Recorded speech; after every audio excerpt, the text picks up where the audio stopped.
We now have wide receiver, Jaden Bray. Questions for Jaden, Bray? Jaden, so give me an evaluation of your play, and your learning process through the first 3 games. Obviously here in the spring too, but how are you developing? I feel like I'm doing pretty good. I feel like each week I've gotten better in all phases. Just from week 1 to week 3, I just feel like I'm growing. Like I said, I'm just growing and just getting more comfortable and just more relaxed as the games have gone on so far. So yeah. From the outside, it seems wide receiver is wide receiver. Doesn't matter scheme, school, but what are the differences? I would just the differences. Really, I would just say like play wise is different. But like I feel like my job as a receiver is the same. I still have the same rules and I still run routes. I still got to block perimeter on the perimeter. So I don't. Other than like plays, I don't feel like there's any big difference or anything like that.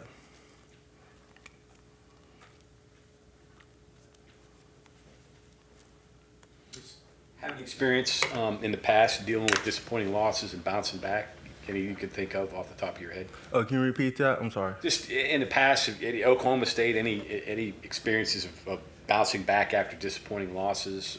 What do you? Oh yeah, of course, you want to go back and look at what we did wrong and going in and fix those things, but you also don't want to just keep looking at those things because you also have to move on to next week and focus on what you got to do next week. So not just like, of course, we're gonna look at what we did wrong and adjust those things, but also, keep that mindset that it's still a long season, and we can still reach all of our goals that we had at the beginning of the year.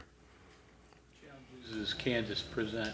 You faced them in the past, Yeah, obviously. Kansas is a good team, especially in their secondary. They got 2 all Big 12 corners. So yeah, they're a good team on both sides of the field. They got weapons. They got a good quarterback, good running back, some good receivers. So, yeah, we're not going into next week thinking that we have like a cakewalk or anything. Obviously, they're a good team, and they're gonna come ready to play. They're kind of in the same situation that we are, being 1 and 2. So yeah, we're expected for them to come into play, and give us their all. So just ready for that to come up next week. As a team, how do you mentally approach the rest of the season now? I mean, do you forget about that? The last 2 games that you lost, or how do you handle that? I know they do a good job here. We address what's wrong, and we sit here as a whole team and we go over what we did good and what we did bad, and those bad things we go in and we fix those things head on. There's no really shying away from that. Like we just do a good job here, just attacking on what we need to work on. Especially like last game, there's things that we need to work on, and then going into this week, we're adjusting those things head on. Like I had said, all coaches and all players are all locked in on their 111th and doing what we need to do to get this team going and stuff like that. Is it better to go into a game after a tough loss angry, or is it better to go in like it didn't happen and starting over? I want to say not to go in like it didn't happen. Of course, you wanna still like piggyback on that. But of course, you don't want to be so focused on what happened last week that it takes away what you're focused on going into the week that's like in that moment right there. You could use it though. Yeah, yes, sir. You could use it. How would you characterize the mood of the team? Is it disappointment? Is it anger? Is it frustration? How would you? I would say, like, I guess we're, of course, we're a little disappointed because we're not putting out our best football that we know we can put out there.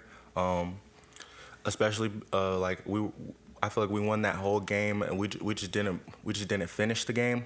So yeah, I would just say we're probably just a little disappointed because we know we're not putting out our best capable football on the field in all phases.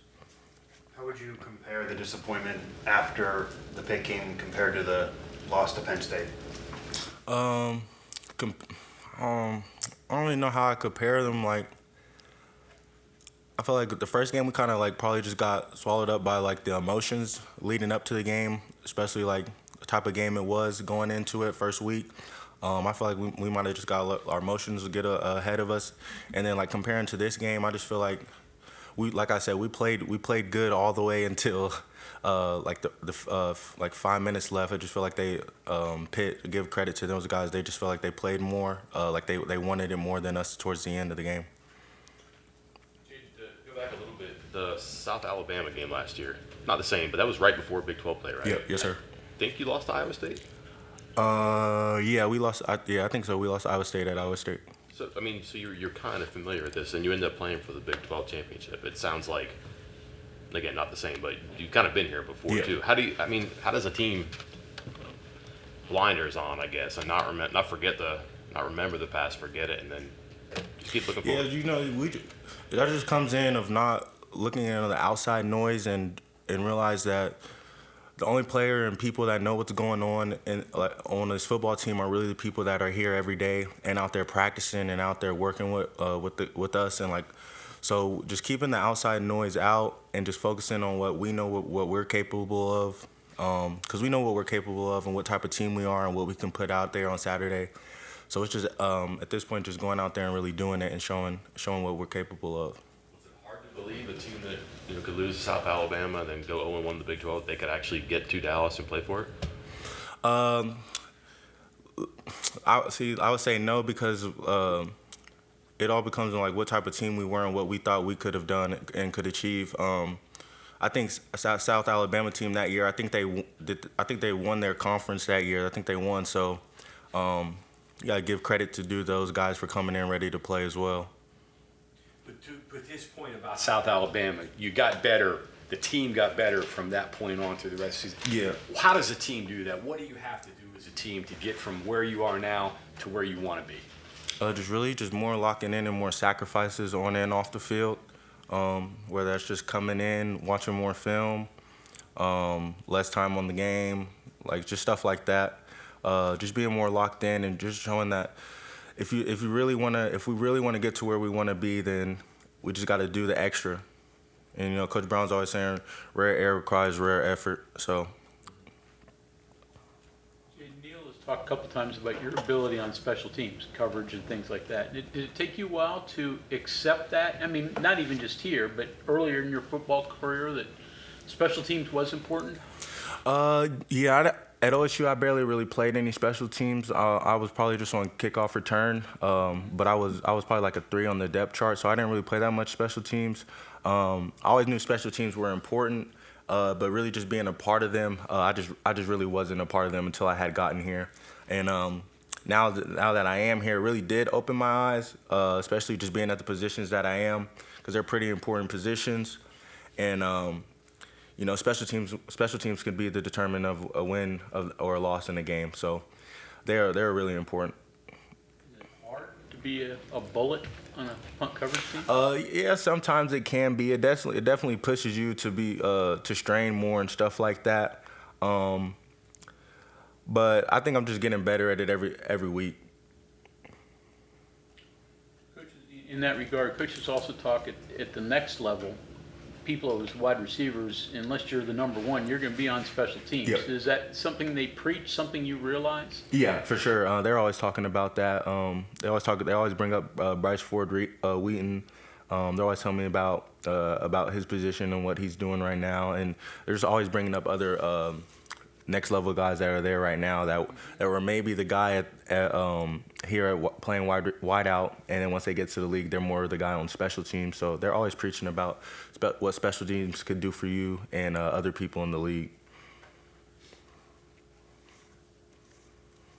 Jaden, why do you think your playing time has gone up the past couple weeks? Can you repeat that Why do you again? think your playing time has gone up the past couple weeks? How my playing time? Why do you think? Like, what have you done? What have you gotten better at? I would say just one time, like first week, I was for sure like pretty nervous out there. I just feel like I'm getting more comfortable every time, like with snaps and stuff like that. That's why I say that's the best thing I could say I've been getting better at. Is just really just relaxing out there and just playing football.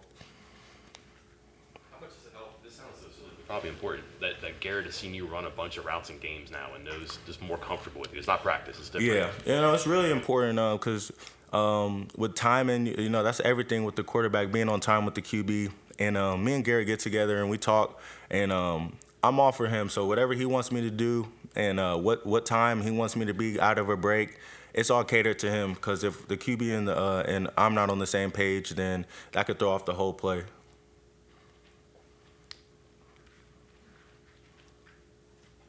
Okay, anything else for Jaden? Thank you. All right, thank you very much.